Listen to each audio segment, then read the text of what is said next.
السلام علیکم ورحمۃ اللہ وبرکاتہ. چلیے الحمدللہ ہمارا جو تفسیر کا جو سیشن تھا کا ٹائم یہیں تک ہے. انشاءاللہ کچھ منٹس آپ سب کے رہتے ہیں اور وہ سب آپ سب کا ہوم ورک ہوگا کہ آپ سب نے وہ ریکارڈنگ سننی ہے اور اس کو کمپلیٹ کرنا ہے انشاءاللہ. چلیے دعا کے ساتھ شروع کرتے ہیں. اعوذ باللہ من الشیطان الرجیم. بسم اللہ الرحمن الرحیم. رب اشرح لي صدري ويسر لي امري واحلل عقدة من لساني يفقهوا قولي. ربنا زدنا علما اللهم فقهنا في الدين آمین. سب سے پہلے تو یہ بتائیے کہ جب قرآن آپ سننا شروع کرتے ہیں اور آپ کی تفسیر کا لیسن کا آغاز ہوتا ہے دل کی حالت کیسی ہوتی ہے؟ آپ محسوس کرتے ہیں اس کلام کا بھاری پن اور اپنے دل میں اترتا ہوا؟ دل کی کیفیت تبدیل ہوتی ہے یا سیم رہتی ہے؟ ڈر اور خوشی سب بتائیں. کیونکہ جب ہم اللہ سبحانہ و تعالیٰ کا کلام سنتے ہیں نا، جب آپ کو کسی سے محبت ہوتی ہے تو یا سچائی آپ کے سامنے آتی ہے تو اس کا ایک عجیب اثر ہوتا ہے.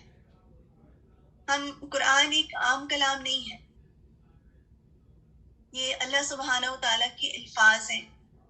اور آپ کو معلوم ہے کہ اذان سن کر اکثر بہت سارے نان مسلمس ان کو بھی حیرت ہوتی ہے کہ اس کلام میں کیا خوبصورتی ہے. اذان میں جو کلمہ پڑھا جاتا ہے یا اذان کی جو آواز ہے وہ ان کو متاثر کرتی ہے. تو ضرور جب ہم قرآن پڑھنا شروع کرتے ہیں تو اپنے دل پر نظر ڈالا کریں کہ میرے دل کی کیا حالت ہے. اور اس میں کوئی شک نہیں ہے کہ جب ہم قرآن پڑھتے ہیں تو ہمارے اندر ضرور جب ہم ایز این طالب علم بیٹھتے ہیں، ایک تو پڑھنے کی صورت یہ ہے کہ ہم ادھر ادھر چل پھر رہے ہیں، اس وقت آپ کی دل کی حالت ویسے نہیں ہوگی. لیکن جب آپ یہاں بیٹھے ہیں پڑھنے کی صورت میں تو آپ کا قرآن ایک مختلف طریقے سے اترے گا. میں یہ سوچتی ہوں کہ اللہ سبحانہ وتعالیٰ اب ہمیں کیا کہیں گے اور شوق پیدا ہوتا ہے. بارک اللہ فیکی. زیادت ہم ایمانہ، ایمان والے جب قرآن جب پڑھنے لگتے ہیں یا اس کو سیکھتے ہیں تو ان کا ایمان بڑھ جاتا ہے اور ان کے علم میں اضافہ بھی ہوتا ہے کیونکہ وہ سیکھ رہے ہوتے ہیں. سب سے پہلے تو یہ بتائیے کہ آل عمران کون سی سورہ ہے؟ مکی سورہ ہے یا مدنی سورہ ہے؟ مدنی سورہ ہے. اور آپ محسوس کریں کہ مدنی سورہ میں کیا مختلف بات ہے. کیا مدنی سورہ اور مکی سورہ میں کیا فرق ہے؟ حکم ہے، ٹھیک ہے. یہ دیکھیے توحید بالکل.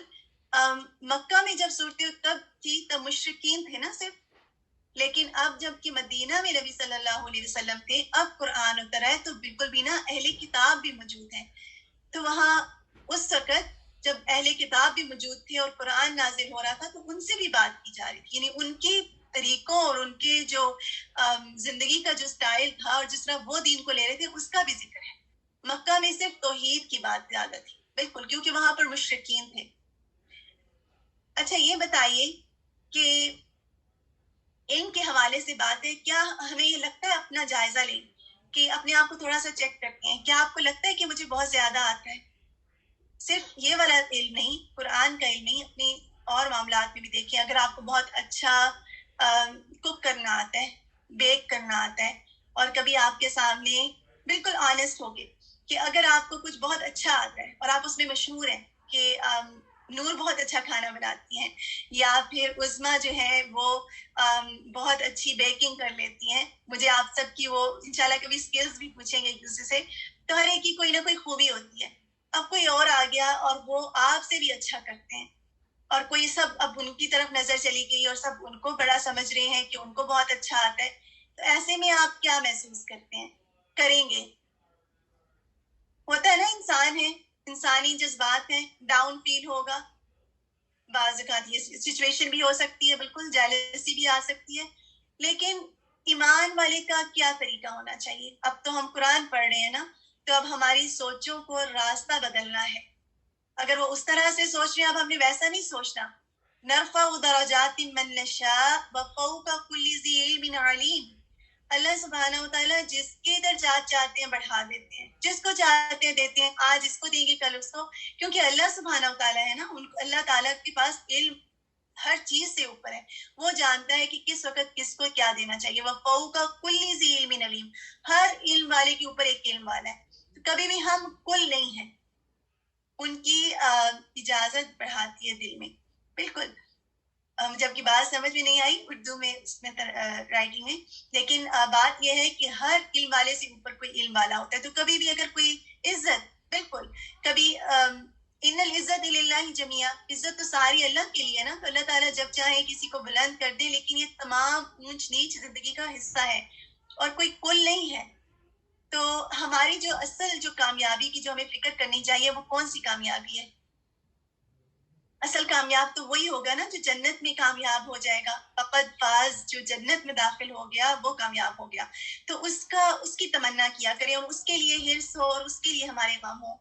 اچھا, علم کا تکبر ہوتا کیا ہے نا, علم کا تکبر کیا ہے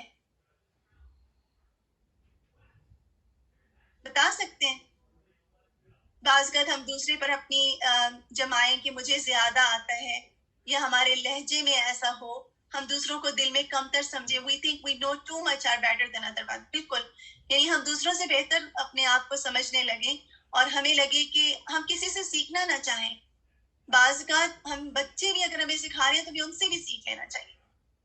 ایسا یہ چیز ہمارے اندر ہونی چاہیے. تو ایروگنس جو ہے وہ ناپسندیدہ ہے. دوسروں کی بڑائی کو ایکسیپٹ کر لینا چاہیے, یہ کہ جان لیں کہ مجھے زیادہ نہیں آتا, ہمیں ہمیشہ امپروومنٹ کی ضرورت ہے. ہمیں کبھی ہم کہتے ہیں کوئی ہماری غلطی بتا دے تو ہم سوچتے ہیں یا برا مان سکتے ہیں, مجھے تو یہ بہت اچھا آتا ہے, یہ تو مجھے ویسے ہی کہہ رہے ہیں, یعنی میں تو اس میں بہت اچھی ہوں. نہیں, ہم بہت جگہوں پہ ہمیں امپروومنٹ کی ضرورت ہے. اور اگر آپ اچھے بھی ہیں تو اللہ تعالیٰ آپ کو اس لیے چاہتے ہیں, سنوا رہے ہیں کہ تاکہ آپ اور اچھے ہو جائیں. علم والا اور اچھا ہونے کی کوشش کرے گا, وہ کہے گا میں اپنی اور کمی کو امپروو کروں گا. So we always need to improve. اور اگر آپ کسی چھوٹے سے بھی سیکھ رہے ہیں تو سیکھیں. اگر کوئی چھوٹا بچہ بھی کوئی بات بتا لیتا ہے تو بالکل ہمبل ہو کر کہیں کہ آپ نے درست بات کہی ہے اور اس کو اپنے عمل میں لے آئیں. تو یہ چیز آپ کو علم میں بڑھائے گی. تو ہم علم میں بڑھنا چاہتے ہیں نا, پہلے تو یہ بتائیے, ہم سب چاہتے ہیں نا کہ ہمارے علم میں اضافہ ہو, کیونکہ علم میں اضافہ ہوگا تو ہمارے درجات اللہ سبحانہ و تعالیٰ کی نظر میں بڑھیں گے. اب جو ایک مومن ہے وہ یہ نہیں دیکھتا کہ میں علم میں بڑھوں گا تو لوگوں کی نظر میں بڑا ہو جاؤں گا. ہم نے یہ سوچنا ہے کہ میں اگر میرا درجہ اللہ کی ہاں بلند ہو جائے گا تو کیسے بڑھائیں, بتا سکتے ہیں؟ چلیے کچھ مینرز بتائیں علم حاصل کرنے کے, کیسے علم کو بڑھا سکتے ہیں ہم. سلائیڈ پہ بھی لکھا ہوا ہے لیکن میں چاہ رہی ہوں آپ لوگ خود سے بتائیں. عاجزی, بالکل بشرا, بہت اچھا پوائنٹ ہے. اور توجہ کے ساتھ, فوکس ہو کے, لسن کیئرفلی. اگر ہم سن ہی نہیں رہے ہیں کیئرفلی, ہمارا دل ہی حاضر نہیں ہے, ہم کچھ اور بھی سوچ رہے ہیں اور ساتھ ساتھ پڑھ بھی رہے ہیں, تو وہ پورا تو نہیں جا رہا. فوکس کی ہے کامیابی کی. اگر آپ ایک فوکس پرسن ہیں اور اس کی کوشش بھی کرتے ہیں تو انشاءاللہ آپ کی علم آپ کے اندر رہے گا بھی اور آپ کو یاد بھی رہے گا. اور تسلسل, اسما, بہت اچھا پوائنٹ, کہ مسلسل سیکھتے رہیں. یہ نہیں کہ ایک دفعہ سیکھا پھر چھوڑ دیا, تو اس کو مسلسل جاری رکھیں. بالکل نور, اپنے ٹائم کو ضائع نہ کریں. جب ہم اپنی کاموں کو مینج نہیں کرتے اور اپنے وقت کو بے فائدہ چیزوں میں ضائع کرنے لگتے ہیں نا, پھر علم ہمارے اندر اس طرح نہیں جذب ہوتا. اسی طرح ثابت قدمی بہت ضروری ہے, اور پوری ایفرٹ بھی لگائیں اپنی. یہ نہیں کہ بس کر لیا اور ہو گیا کام, اپنی ایفرٹ بھی لگائیں. اور ایفرٹ لگانے کے لیے بہت کچھ چیزیں چھوڑنی پڑتی ہیں, اپنی زندگی کو مینج کرنا پڑتا ہے. اس میں سے پک کریں ان چیزوں کو جو کہ غیر ضروری ہیں, ان کو نکال کے سائڈ پہ رکھ دیں کہ یہ غیر ضروری چیزیں نہ مجھے دنیا میں کام آ رہی ہیں نہ آخرت میں کام آ رہی ہے. سوچیں کہ وہ کیا غیر ضروری کام ہے جن میں آپ انوالو ہیں. کبھی کبھی ہم کوک کرنے کھڑے ہوتے ہیں نا, تو ہم ڈھیروں چیزیں بنا دیتی ہیں, یہ بھی بنا لیں وہ بھی بنا لیں, سارا وقت کچن میں گزار دیا. تو اپنی لائف سٹائل کو مینج کرنا, اس میں بھی انشاءاللہ بہت ساری چیزیں ڈسکس کرنے کا ہوتا ہے, لیکن یہ ہے کہ ٹائم اللہ سبحانہ وتعالیٰ نے وقت میں برکت ڈالیں کہ ہم کیسے اپنے آپ کی کوکنگ کو کیسے مینج کریں, کچن کو کیسے مینج کریں. سوشل میڈیا, بالکل اس میں کتنا ٹائم ہم لگا دیتے ہیں نا, اس میں بھی کیسے اپنے اوپر پابندی لگائیں کہ اس ٹائم کے دوران میں فون نہیں دیکھوں گی. تو اس طرح کی کچھ چیزیں کرنے سے انشاءاللہ تب بھی علم بڑھتا ہے. اور پھر یہ کہ سب سے بڑھ کر یہ کہ جب ہم دعا کرتے ہیں نا, تو پھر وہ ایک چیز ہے جو خاص طور پر اللہ سبحانہ تعالیٰ سے ملتی ہے، اپنے پورے پیکج کے ساتھ ملتی ہے. پھر اللہ سبحانہ تعالیٰ غیر ضروری چیزیں بھی دور کر دیں گے اور اللہ تعالیٰ علم کا شوق بھی ڈال دیں گے، آسان بھی کر دیں گے. اور یہ کہ زیادہ سیکھنے کے لیے ہمبل ہو جانا. اچھا یہ بتائیے کہ ہماری پرائرٹیز کیا ہیں؟ سوچیں ذرا، غور کریں. آج ہم نے اس پہ بھی بات کی تھی نا کہ ہماری کیا پرائرٹیز ہیں. سب سے پہلے پرائرٹیز ہمارا گھر ہے، ہمارے بچے ہیں، ہے نا، ہماری فیملی ہے. تو لیکن سب سے اوپر اللہ کی رضا پرائرٹی ہونی چاہیے نا. بالکل سب سے اوپر اللہ کی رضا اور اس کو خوش کرنا ہماری جب پرائرٹی بن جائے گا نا تو ہر چیز ایگزیکٹلی اس جگہ پر آ جائے گی جہاں پر اس کو ہونا چاہیے. اچھا یہ بتائیے کہ کیا یہ صحیح ہے کہ اگر آپ کا گھر ہے اور آپ اس کو ڈیکوریٹ کر رہے ہیں اور اس کو مینٹین کرتے ہیں، اس کو کلین رکھتے ہیں، اس میں ٹائم لگاتے ہیں، کیا یہ صحیح ہے؟ سب بتائیں. نہیں صحیح ہے. میں دیکھنا چاہ رہی تھی. اگر آپ کا گھر ہے نا اور آپ اس کو اچھا رکھ رہے ہیں، صاف ستھرا رکھ رہے ہیں اور مینٹین رکھ رہے ہیں، تو اس میں آپ کا کیا فائدہ ہے؟ آپ کا جب ذہن ریلیکس ہوگا نا تو آپ پڑھائی بھی اچھی کر پائیں گے. اگر ہر چیز ڈسٹربڈ ہے، کچھ اپنی جگہ پہ نہیں مل رہا اور میس ہے، تو آپ کا ذہن بھی اسی طرح میسی ہوگا پھر. تو وہ بہت ضروری ہے. لیکن اگر آپ ہر وقت ہی گھر کے میں لگے رہتے ہیں، اسی کو ڈیکوریٹ کرتے ہیں، اسی کے بارے میں سوچتے رہتے ہیں کہ میں یہاں پہ کیا رکھوں، اور آپ کی زندگی گویا گھوم رہی ہے گھر کے گرد، اس کی ڈیکوریشن کے گرد اور اس کو مینٹیننس کے گرد، تو کیا یہ صحیح ہے؟ پھر اس کا مطلب ہے کہ آپ کے نفس کو مزہ آ رہا ہے گھر کو اور اپنے دنیاوی چیزوں میں لگانے میں. یہاں پہ بیلنس لانا بے حد ضروری ہے. تو یہاں پر اعتدال آ جائے گا تو پھر چیزیں اپنی جگہ پر ہو جائیں گی. تو اس میں گھر کو درست رکھنا رانگ نہیں ہے. یہ صرف ایک ایگزامپل ہے، اور بھی بہت ساری چیزیں ہو سکتی ہیں جہاں پہ ہم بیلنس لوز کر دیتے ہیں. اور ہوتا یہ ہے کہ اپنے دل کو اچھی چیزوں کی، اپنے نفس کو ان چیزوں کی عادت ڈالیں جس سے جو اچھی ہو خوش ہونے کے لیے. اگر ہم اپنے دل کو عادت ڈالیں گے کسی خاص چیز کی جو کہ درست نہیں ہے، اسی کو مثال لے لیں، ٹو مچ کوکنگ، بیکنگ، ہر وقت کپڑوں کا، جیولری میں گھومے رہنا، شاپنگ کرنا ٹو مچ، اور انہی میں رہیں گے تو ہمارے نفس کو اس میں مزہ آنے لگ جائے گا. لیکن اگر ہم قرآن سیکھنے میں اپنے آپ نفس کو مزہ دیں گے تو ہمارا نفس اس کو انجوائے کرنے لگے گا. جیسے چھوٹے بچے کو عادت ڈالنی ہے نا، تو اپنے نفس کو کس چیز کی عادت ڈالیں گے؟ اب دیکھیں پھر آپ کو قرآن سننا اچھا لگنے لگے گا. اگر کسی کو پہلے ڈراماز کی شوز واچ کرنے کے لیے یا پھر گانے سننے کا شوق تھا، تو اس شوق کو تبدیل کریں، اس کی جگہ لے کر آ جائیں اچھے شوق. اور پھر آپ کا وقت اچھے لیکچر سننے میں لگے گا، اچھی باتیں ڈسکس کرنے میں گزرے گا، قرآن کی سیکھنے میں گزرے گا، ریسائٹیشن میں لگے گا. آپ اپنے بچوں سے بھی یہی باتیں کریں گے، گھر والوں سے بھی یہی باتیں کریں گے. تو اپنے شوق کو تبدیل کرنا ہے انشاءاللہ. اچھا یہ بتائیے، ہمارے پاس 3 منٹس رہتے ہیں، جتنا انشاءاللہ ہو گیا.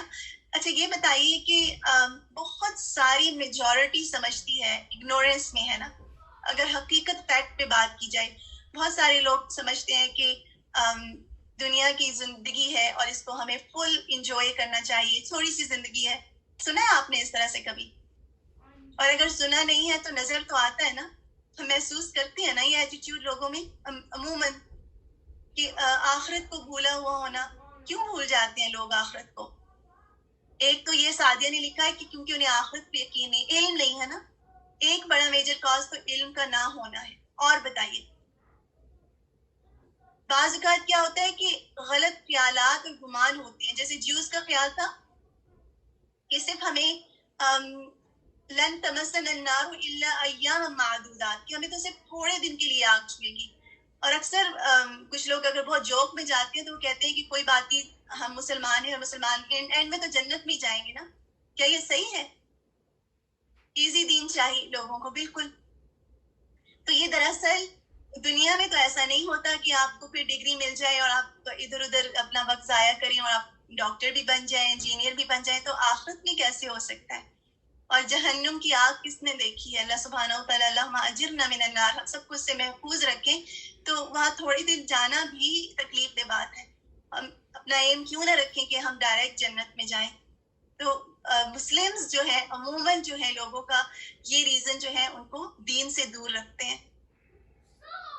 اور آج ہم نے ایک بہت خوبصورت بات بھی پڑھی کہ آپ دیکھیے کہ دنیا میں جو بادشاہت ہے. اگر کبھی کوئی لیڈر آ گیا اور کبھی کوئی لیڈر آ گیا, آپ دیکھتے ہیں نا نیوز میں, اور کتنا بھاگ دوڑ ہوتی ہے. اگر ایک لیڈر آ گیا تو باقی دوسرے لیڈر ان کے پیچھے پڑ جاتے ہیں کہ انہوں نے وہاں آنا ہوتا ہے اس جگہ پر. کیسا ہے یہ؟ اس سے کیا سمجھ میں آتا ہے؟ کیا لیڈرشپ کسی انسان کے اختیار میں؟ اگر اللہ تعالیٰ کسی کو حکمران بنا دیتا ہے تو کیا یہ کسی انسان نے اس کو چنا؟ پہلے تو یہ بتائیے. اللہ نے چنا, اللہ سبحانہ و تعالیٰ نے فیصلہ کیا تو وہ لیڈرشپ کی سٹیٹ میں آیا, اور انسان پر اس کے اعمال کے مطابق لیڈر آتے ہیں, اور یہ سب کا امتحان بھی ہوتا ہے. تو عزت, کنگڈم شپ, دولت اور یہ تمام چیزیں کیا ہمیشہ رہیں گی؟ یہی سوالات ہے نا. آج قرآن ہمارا جو دھیان کہاں کر رہا ہے کہ یہ چیزیں ہمیشہ رہنے والی نہیں ہیں. تو انسان میں کیا چیز ہے جو ہمیں یاد رکھنی چاہیے؟ عمر رضی اللہ عنہ جو تھے, امیر المؤمنین تھے اور بہت بڑے حکمران بنے, تو وہ اپنے پرانے لباس کو نکال کے دیکھا کرتے تھے کہ تاکہ انہیں یاد رہے اپنی اصل, کہ ایسا نہ ہو کہ ان کا نفس خود کو بڑا سمجھنے لگے. تو ہمیشہ اپنی اصل کو یاد رکھنا چاہیے کہ ہم اصل میں کیا ہیں. ہم محض اللہ کی بندے ہیں, وہ جو ہمیں چاہتا ہے عطا کرتا ہے, اور جب چاہتا ہے وہ واپس بھی رہ جاتا ہے. تو دو چیزیں ہیں جو ہمیشہ رہنی چاہیے. اس کے ساتھ ہم اپنا سیشن کمپلیٹ کرتے ہیں. کون سی دو چیزیں ہیں جو ہمیشہ ہمارے ساتھ رہیں, اور یہی اصل کامیابی ہے. ان کو ہر چیز کو عروج اور زوال ہے. نیک اولاد, بالکل, ایمان, تقوی, اور پھر عاجزی. یہ عادات جو ہیں اگر ہمارے اندر ہیں اور ہم اسی کو آگے لے کے جا رہے ہیں تو یہ نیک اعمال, نیک اولاد آخر میں ہمارے کام آئے گی. تو اللہ سبحانہ و تعالیٰ ہم سب کو علم کی محبت دے دیں. اللہ سبحانہ و تعالیٰ ہمیں اپنی محبت دے دیں. بہت خوبصورت آیت آگے آئے گی انشاءاللہ, آپ سنیں گے نبی صلی اللہ علیہ وسلم کی اطاعت کے بارے میں, اور اس پر انشاءاللہ ہم اگلی نیکسٹ ویک بات کریں گے. اور اس کے علاوہ کچھ آیات امپورٹنٹ تھی, وہ ان کی سلائیڈز ابھی شیئر نہیں ہوئی, لیکن نیکسٹ ویک انشاءاللہ ہم اس کو, نیکسٹ ویک تو نہیں, اس سے کمنگ ویک میں ہم اس سے بات کریں گے. آپ اپنا بہت سارا خیال رکھیے گا انشاءاللہ. جزاکم اللہ خیرن کثیرہ. آپ ایسا کیجیے, آپ کا نیکسٹ سیشن سسٹر شازیہ کے ساتھ ہے, آپ کی دعا کا سیشن ہے, اس کے بعد آپ سب کی بریک ہوگی. بارک اللہ فیکم. السلام علیکم ورحمۃ اللہ وبرکاتہ.